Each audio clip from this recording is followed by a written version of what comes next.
never met Jared. I only ever met Rayon, and I really mean that. So It was nice to meet Jared. He's lovely.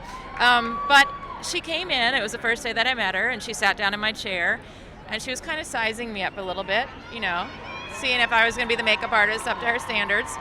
And I said, well, what would you think about waxing off all of your eyebrows? And she said, well, I just waxed my entire body, so why not? Let's go for it.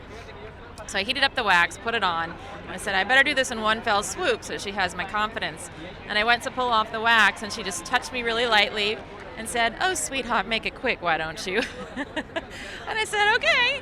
I waxed him off, and then we were best buds after that. That's crazy. Well, doing someone's makeup is such an intimate process. You really spend a lot of time very up close with them. What was the experience of the entire film like, shooting with the cast, who's now receiving so much great attention for the film? It was, we really realized, because Matthew and Jared were being so committed in what they were doing and their performances were outstanding, that we had to put everything we could into it. It was a labor of love for all of us, and the fact that we're being rewarded for that is, I don't even know what to say. I mean, it's just outstanding, And I've heard many stories about your process and about the makeup for the movie, that the budget was very, very small and you had to sort of improvise. How small are we talking as far as the budget goes? Yeah, my budget was $250. And as a woman, how much you can buy cosmetics, $250.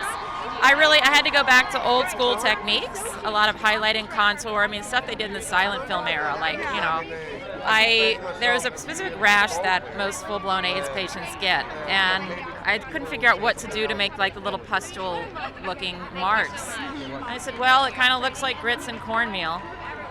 So I mixed grits and cornmeal and practiced on my hand until it looked good, and that's what I used. Oh my goodness. Well, you deserve this nomination. That's amazing. That in and of itself, buying $200 worth of makeup for a whole movie, that deserves an award right there, honestly. I agree. Yes. Okay, last question. If we were to crown a king and a queen, like a prom-style king and queen for the Oscars, who would you think should take those crowns?